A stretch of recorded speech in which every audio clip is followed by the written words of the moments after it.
नमस्कार, आप देख रहे हैं अपना उत्तराखंड और मैं हूं आपके साथ दिशा गुप्ता। बुलेटिन की शुरुआत करेंगे और बता दें कि उत्तराखंड विधानसभा बजट सत्र के 5वें दिन की कार्रवाई काफी हंगामेदार देखने को मिली, जहां पर वित्त मंत्री प्रेमचंद अग्रवाल ने सदन के अंदर लोगों को लेकर एक विवादित बयान दिया, जिस पर मुख्यमंत्री पुष्कर सिंह धामी ने अपनी प्रतिक्रिया देते हुए कहा कि प्रेमचंद अग्रवाल से बातचीत की गई है, जिसका स्पष्टीकरण उन्होंने सदन में ही दे दिया है। देखिए, मैंने जैसे ही कल मुझे जानकारी हुई कि सदन में इस प्रकार की बात हुई है, ऐसा नहीं है कि वो केवल एक तरफ से बात हुई, लेकिन फिर भी मैंने संसदीय कार्य मंत्री श्री प्रेमचंद अग्रवाल जी को तत्काल मैंने उनसे कहा कि इस प्रकार का एक बात लोगों के अंदर जा रही है, आप तत्काल इस पर अपनी बात यहाँ सदन के अंदर कहिए। तो उन्होंने सदन के अंदर अपनी बात कही है और उन्होंने पूरी तरह से उसको एक्सप्लेन किया है कि उन्होंने क्या कहा, और वो स्वयं लंबे समय से राज्य के अंदर काम कर रहे हैं और उत्तराखंड आंदोलन में भी सक्रिय रहे हैं। इसलिए मैं समझता हूँ कि उन्होंने अपनी बात कह दी है और अगर जरूरत पड़े तो आप लोग एक बार और उनसे पूछ सकते हैं। थैंक यू सर, बहुत बहुत थैंक यू सर। और वहीं आपको बता दें, भू कानून विधानसभा में पारित होने के बाद विधायकों ने इस पर अपनी प्रतिक्रिया दी है। जहां बीजेपी के धर्मपुर विधायक विनोद चमोली ने इसे ऐतिहासिक बताया है, तो वहीं विपक्ष की ओर से कहा जा रहा है कि इस विधेयक में कुछ कमियां थी, जिसके चलते विपक्ष ने सदन में इसे प्रवर समिति को भेजे जाने की बात रखी, लेकिन सत्ता पक्ष ने इसे ना मानते हुए सदन में पारित करवाया, जो कि गलत है, ऐसा विपक्ष का कहना है। समय से प्रदेश के अंदर भू कानून की डिमांड थी और बहुप्रतीक्षित ये निर्णय था। आज एक इतिहास रचा गया है कि उत्तराखंड की विधानसभा ने एक सख्त भू कानून पास किया है और मुझे उम्मीद है कि उत्तराखंड में जो हमारी चिंताएं थी कि पहाड़ की ज़मीनें खुर्द-बुर्द हो रही थी और लोग ज़मीनें खरीदते थे किसी और प्रयोजन से और उसके बाद उसका दुरुपयोग करते थे, तो आज उस पर लगाम लगी है। और जो इस प्रकार की भूमियाँ हैं जो जिस प्रयोजन से ली गई थी, अगर उस पर वो काम नहीं हुआ है तो उसकी भी एक रिपोर्ट सामने रखी गई। वो भूमियाँ सारी सरकार में निहित होने वाली हैं। तो मैं समझता हूँ इसका बहुत बड़ा दिन है। पूरे उत्तराखंड वासियों को मैं बधाई देना चाहूँगा और आभार व्यक्त करना चाहूँगा माननीय मुख्यमंत्री जी का और सरकार का। हमने स्पष्ट रूप से कहा है कि सरकार को श्वेत पत्र जारी करना चाहिए कि 2018 के बाद किन किन व्यवसायिक घरानों को, किन किन लोगों को ज़मीनें दी गई और किस प्रयोजन के लिए दी गई, क्या उसका उपयोग किया गया है, जिस उद्देश्य के लिए दी गई ज़मीनें, भूमियाँ, क्या वह आज उस ज़मीनों में उन्होंने जिस इंडस्ट्री लगाई है, होटल खोले हैं, शिक्षा के क्षेत्र में उन्होंने अगर अनुमति मांगी है, तो हमने कहा एक श्वेत पत्र सरकार को जारी करना चाहिए। और निश्चित रूप से हमारा मत है कि एक दबाव है, जन दबाव था, जो जन सैलाब सड़कों पर उतर रहा है, सशक्त भू कानून की बात कर रहा है, मूल निवास की बात कर रहा है, तो सरकार ने दबाव में, जन दबाव में आकर संशोधन तो किए हैं, लेकिन उधम सिंह नगर है, हरिद्वार है, वहाँ पर बाहरी व्यक्तियों को 12.5 एकड़ ज़मीन देने का जो मंशा जाहिर की है, जो पारित किया है, कोई भी व्यक्ति बिना प्रशासन और सरकार की अनुमति से ज़मीनें खरीद सकता है।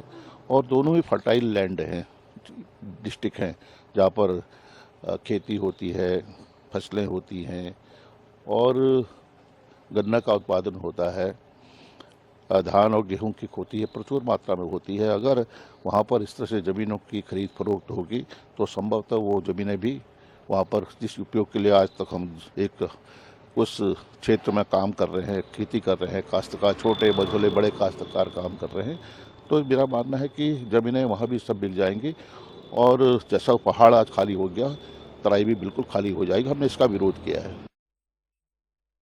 तो ये एक बैकडोर एंट्री खोल दी बड़े मगरमच्छ के लिए। छोटी मछलियां ठीक है वो नीचे चल पाएंगी, लेकिन बड़ा मगरमच्छ अगर आएगा तो वो इसमें इसके कानून का फायदा उठा पाएगा। आज हमने सदन में कांग्रेस पार्टी ने एक निवेदन किया था कि इसको परवर समिति को सौंप दिया जाए ताकि इस पर फिर एक विस्तृत परवर समिति में विस्तृत चर्चा हो और इस तरह के लकूने जितने हैं उनको, ये चोर दरवाजा जो है, उन चोर दरवाजों को भी बंद किया जा सके। लेकिन सरकार ने नहीं सुनी और संख्या बल के आधार पर इसको पास किया। और जो पंडित नारायण दत्त तिवारी जी की कांग्रेस सरकार ने जमींदार एबॉलिशन एक्ट बनाया था, उसका ये शिथिल रूप है, उसका उसमें कोई सख्ती के रूप में कोई नहीं देखा जा रहा है, शिथिल रूप देखा जा रहा है। तो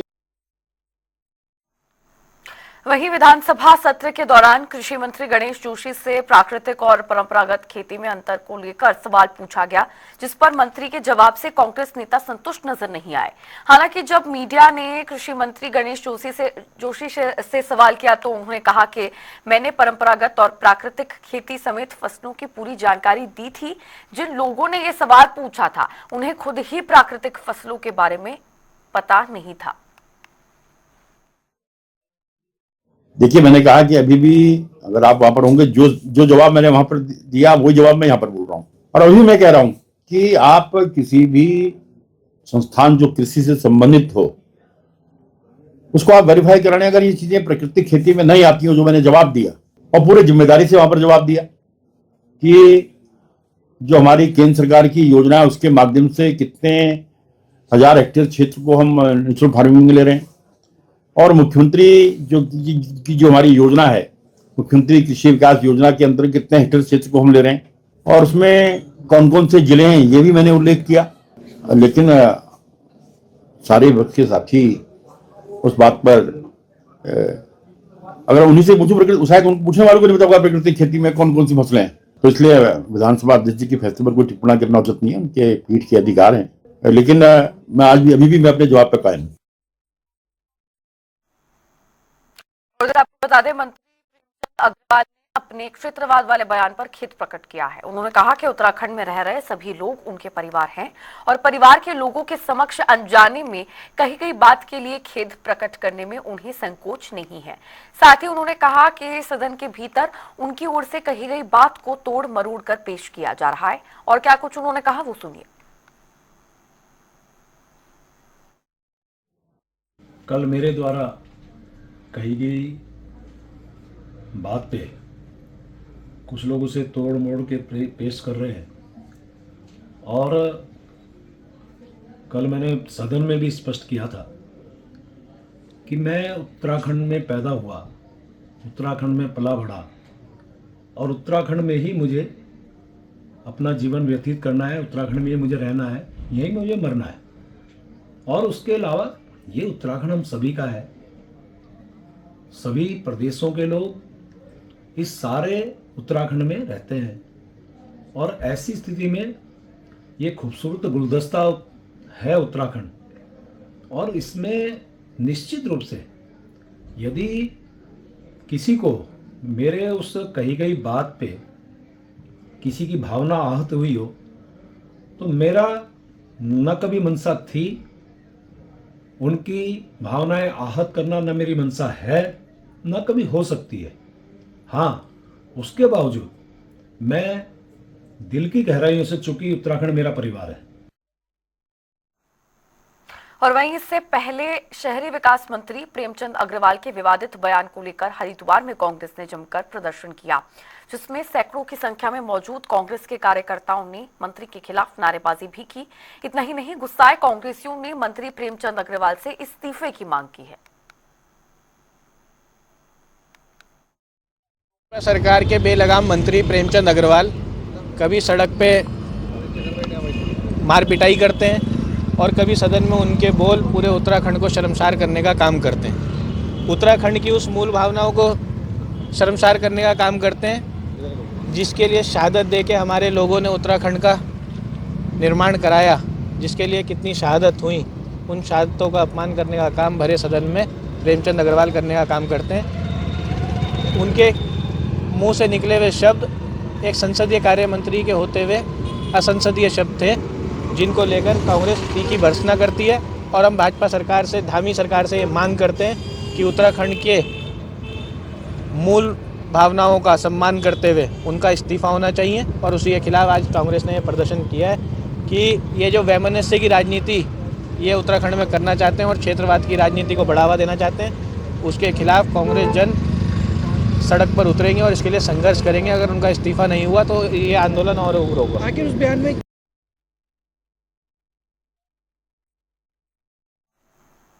और उधर आपको बता दें, विधानसभा सत्र के दौरान वित्त मंत्री द्वारा दिए गए विवादित बयान को लेकर कांग्रेसियों का जमकर गुस्सा फूटा है, जिस पर गुस्साए कांग्रेस कार्यकर्ताओं ने वित्त मंत्री से पहाड़ छोड़ने के साथ साथ इस्तीफा देने की मांग की। जो था उत्तराखंड बना था यहाँ की भौगोलिक परिस्थिति की वजह से, आज़ादी के बाद भी दूर दूर तक पानी नहीं, सड़क नहीं, क्या व्यवस्थाएं थी, इसलिए तो उत्तराखंड बना था। उत्तराखंड में आप कहते हैं पलायन, और आप आज क्या कर रहे हैं? आप उत्तराखंडियों को जिनके प्रति आपकी जवाबदेही थी उस जिम्मेदारियों को आप निर्वहन नहीं कर रहे हैं। और इस तरह से सदन में आप सड़क में क्या बोलते हैं दुनिया ने देखा, लेकिन आज आपने सदन की मर्यादाएं तार तार कर दी। संसदीय कार्य मंत्री जब कोई बात को बोलता है तो वो सरकार का प्रतिनिधित्व होता है, सरकार बोलती है। और आपने जिस तरह का आचरण किया और खुले आम गाली गलौज, वो भी स्पीकर के सामने, आपसे क्या उम्मीद करें? आप उत्तराखंडियों का अपमान कर रहे, कह रहे हैं कि सारे पहाड़ में नीचे के लोग बस गए। क्या वो कौन है? वो भी तो हमारे उत्तराखंड के हैं, वो कोई बाहर के हैं। आप क्या लड़ाना चाहते हैं? आप कैसा, आप यहाँ का सद्भाव बिगाड़ना चाहते हैं? तो ऐसे गैर जिम्मेदाराना व्यक्ति को अपने पद पर बने रहने का कोई औचित्य नहीं है। मैं मुख्यमंत्री हमीद से कहूंगा कि इन्हें तुरंत इनको बर्खास्त करें, इनको पदमुक्त करें। और वैसे नैतिकता के आधार पर भारतीय जनता पार्टी को भी देखिए इस्तीफा देना चाहिए। सरकार ये बिल्कुल, मुख्यमंत्री भी इसकी जिम्मेदारी लेंगे। क्यों? क्योंकि आप जिन लोगों को आपकी सबसे ज्यादा जरूरत है, जिसके लिए सरकार बनाई गई है, आप गैर जिम्मेदाराना आचरण से पल्ला नहीं झाड़ सकते। और मत करिए कुछ, लेकिन इस तरह से आप अपमान नहीं करेंगे किसी का। आप समाज में जिस तरह से भेदभाव फैलाने की कोशिश कर रहे हैं, उत्तराखंड में जो एकता की जो मिसाल है उसे खराब करने की कोशिश कर रहे हैं, इसे कांग्रेस कभी बर्दाश्त नहीं करेगी। देखिए, बहुत ज्यादा ये दुखदायी है, बहुत निंदनीय है। और निश्चित रूप से पहाड़ी समाज पर एक आज आघात एक लगा हुआ है। और जिस तरीके से इस उत्तराखंड राज्य को बनाने में हमारे पहाड़ के समाज के लोगों ने इसमें बलिदान दिया है, अपना त्याग किया है, लाठियां खाई हैं, जेल गए हैं, और आज उस पहाड़ी समाज को ये एक अपशब्द की भाषा में एक प्रयोग कर रहे हैं, तो आज पूरे पहाड़ी समाज में आक्रोश है। निश्चित रूप से हम लोग चेतावनी देना चाहते हैं प्रेमचंद अग्रवाल को, या तो वो इस्तीफा दे दे या फिर वो मुख्यमंत्री उनको पद से हटा दे। अन्यथा जहाँ जहाँ पर वो सार्वजनिक कार्यक्रम करेंगे वहाँ पर कांग्रेस पार्टी उनका विरोध करेगी, ये हम उनको चेतावना चाहते हैं। और निश्चित रूप से जो भाषा का प्रयोग प्रेमचंद अग्रवाल ने किया है, इससे अतीत में भी उन्होंने एक विधायक के साथ कहा कि ये सदन में शराब पी करके आए हैं, जो कि मतलब कि जिसे कहते हैं कि विधायक का अपमान है। अगर ऐसा होता तो वो वहाँ पर उनको जांच कराने का उनके पास अवसर था, उनकी जांच करवाते। लेकिन निश्चित रूप से जो भी मुंह में आ रहा है वो बके जा रहे हैं, और उनको निश्चित रूप से वो सत्ता के नशे में जिसे कहते हैं मदमस्त हैं, और उनकी आंखें बंद हो चुकी हैं। और अब कांग्रेस पार्टी ऐसे प्रदर्शनों से उनकी आंख खोलने का काम करेगी। और सरकार को चेताना चाहते हैं, धामी जी को चेताना चाहते हैं कि अगर उनके अंदर थोड़ी नैतिकता है तो वो तुरंत इनको पद से हटाएं, या फिर उनके अंदर नैतिकता है तो अपने पद से इस्तीफा दें। यही हमारी मांग है। धन्यवाद। तो ये प्रश्न पहले आप माननीय मुख्यमंत्री जी से पूछिए, ये उनको सूट करता है, क्योंकि उनकी जो पौधा है ना, उनकी जो पाठशाला है, उसमें से गाली गलौज, समाज को बांटना, ये सिखाया गया है। एक बच्चे को सबसे पहले आप चवन्नी चोरी सिखाएंगे ना, अब बड़े होते होते वो अपने घर को ही लूटने लग जाता है, वो वर्ग संघर्ष करने लग जाता है। आपने सिखाया हिंदू मुसलमान से, अब ये लड़ाई यहाँ पर आके रह गई। एक टिप्पणी में इसमें और करता हूँ, मैं इस पहाड़ मूल का हूँ, लेकिन ये है कि मेरे तो खुद की रिश्तेदारियां गैर पहाड़ी समाज के अंदर है। हम जो हमारे यहाँ आता है हम उसको आत्मसात कर लेते हैं। इन माननीय की टिप्पणी को सर्व समाज की टिप्पणी कभी भी नहीं कहना चाहिए। मैं नहीं मानता ये सर्व समाज की टिप्पणी होती है, लेकिन इन व्यक्ति की मानसिकता और कुंवर प्रणब सिंह जैसों की मानसिकता, दोनों ही by default Bharatiya Janata party के, दोनों, एक माननीय पूर्व है, एक माननीय वर्तमान है, ये दोनों विधायक, और इनकी मानसिकता साफ सिखाती है कि भारतीय जनता पार्टी और उनका एजेंडा। उत्तराखंड विधानसभा में कैबिनेट मंत्री प्रेमचंद अग्रवाल के पहाड़ी लोगों पर की गई टिप्पणी को लेकर सियासत तेजी से गर्मा गई है, जिस पर लोगों ने जमकर अपनी नाराजगी जताई है। तो वहीं कैबिनेट मंत्री के इस विवादित बयान पर की गई टिप्पणी पर उपनेता प्रतिपक्ष भुवन कापड़ी ने सरकार के खिलाफ मोर्चा खोल दिया है। उन्होंने कहा कि विधानसभा में हर किसी को सोच समझकर बोलना चाहिए। देखिए, मेरा ये कहना है कि संसदीय कार्य मंत्री का पद बहुत अहम है विधानसभा के अंदर, और उस पद में बहुत संयम से रहने की जरूरत है। और संयम से रहना भी चाहिए। और विधानसभा के अंदर सिर्फ संसदीय कार्य मंत्री नहीं, विधानसभा के अंदर किसी भी विधानसभा के सदस्य को अपना कभी भी आपा नहीं खोना चाहिए। पूरा प्रदेश, पूरा देश उन्हें देख रहा है। हमें संयमित होकर संयम तरीके से बातचीत करनी चाहिए। बजट सत्र के दौरान संसदीय कार्य मंत्री के विवादित बयान को लेकर सियासी हलचल तेज है, जिस पर नेता प्रतिपक्ष यशपाल आर्य ने बयान देते हुए कहा कि पहाड़ियों को लेकर संसदीय कार्य मंत्री का बयान बेहद निंदनीय है। हम सभी इस मामले को गंभीरता से लेकर चर्चा करेंगे।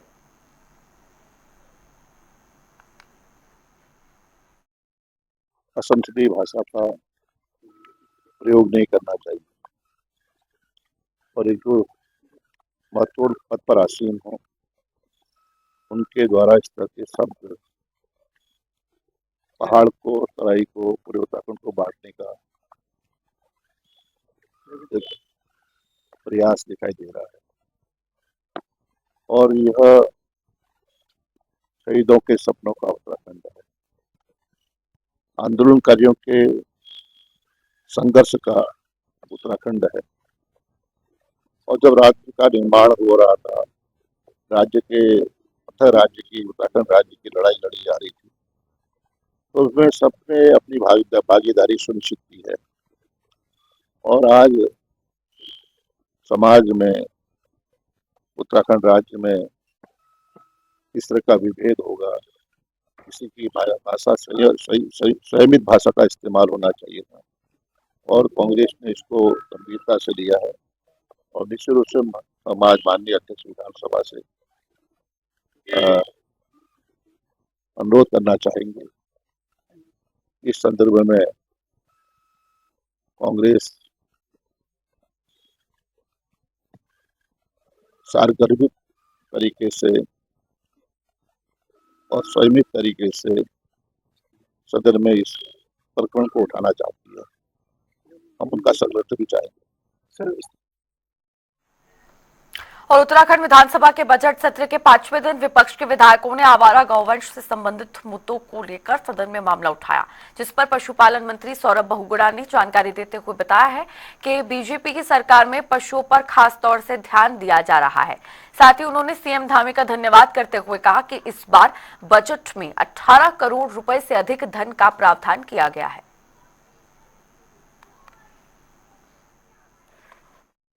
मैंने आज सदन में नियम 58 के तहत जो जंगली जानवरों और निराश्रित गौवंश के ऊपर सवाल उठाए गए विपक्ष के मित्रों के माध्यम से, उस पर स्पष्ट जवाब दिया है कि जितना हमारे गौसदन गौ रक्षा के लिए इस सरकार में काम हुआ है उतना कभी भी उत्तराखंड बनने के बाद किसी भी सरकार ने काम नहीं किया। मैं आपको उदाहरण के तौर पर बता रहा हूँ कि जब मैंने ये मंत्रालय संभाला था तो गौसदनों में भरण पोषण के लिए प्रतिदिन प्रति गाय 5 रुपये 75 पैसा मिलता था। आज उसको भारत के सबसे ज़्यादा अगर कोई धनराशि दे रहा है प्रतिदिन प्रति गाय, वो पुष्कर सिंह धामी जी के नेतृत्व की सरकार में हम दे रहे हैं 80 रुपये। कोई भी स्टेट इंडिया की हमारे बराबर नहीं दे रही। उसके बाद निराश्रित गौवंश एक बहुत बड़ी समस्या है। देखिए, सच्चाई है कि इससे किसानों का नुकसान है, जान माल का नुकसान है, हमारे जानवरों को भी नुकसान होता है। और उस समस्या को देखते हुए पहली बार इस सरकार में 3 विभागों ने एक कंबाइंड मीटिंग करी, जो शहरी विकास विभाग, पंचायती राज विभाग और एनिमल हस्बेंड्री विभाग, क्योंकि भारत का संविधान में शेड्यूल 11 और शेड्यूल 12 स्पष्ट रूप से कहता है कि अगर पंचायती राज में निराश्रित पशु हैं तो उसका ध्यान रखने का जिम्मेदारी पंचायती राज की है, शहरी विकास में है तो शहरी विकास मंत्रालय की, और ओवरऑल एनिमल हस्बेंड्री विभाग उसका ओवरव्यू करता है। हम तीनों विभागों ने 23 जून में ये बैठक करी। हमने एक प्रण लिया कि हम उत्तराखंड में नई गौशालाएं बनाएंगे। 58 नई गौशालाओं का लगभग 65 ग्राम विधानसभाओं में हमारे पास प्रपोजल आया है। उसमें से 15 गौशालाएं बनने लगभग 60 to 70% कंप्लीट हो चुकी हैं। बाकी का डीपीआर हमारे पे फाइनल हो चुके हैं और बहुत जल्द उन पे काम शुरू होगा। और चलिए बढ़ेंगे आगे। बता दें कि सदन में अल्मोड़ा विधायक मनोज तिवारी ने विधानसभा में जिला स्तरीय विकास प्राधिकरण का मुद्दा उठाया। विधायक मनोज तिवारी ने कहा कि प्राधिकरण के कारण सबसे प्रभावित अल्मोड़ा जिला हो रहा है। साथ ही उन्होंने आगे और क्या कुछ कहा वो भी आपको सुनवाते हैं। देखिए, जहां पर भी नगर पंचायत है, नगर पालिका, नगर निगम है और सरकारें भी कहती कि आप अपने आय के स्रोत खुद विकसित करो करके, और इससे पूर्व जो भी मानचित्र पास होते थे, चाहे आवासीय हो चाहे कॉमर्शियल है, वो नगर पालिका नगर निगम पास करती थी और उनको आय भी प्राप्त होती थी, तो उससे वो विकास के लिए खर्च करते थे।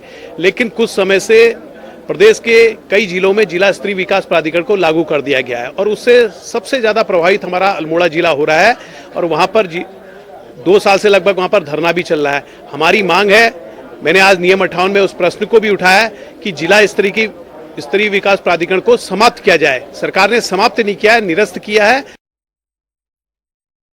और इस खबर के साथ बुलेटिन में फिलहाल के लिए इतना ही, रुकेंगे एक छोटे से ब्रेक के लिए।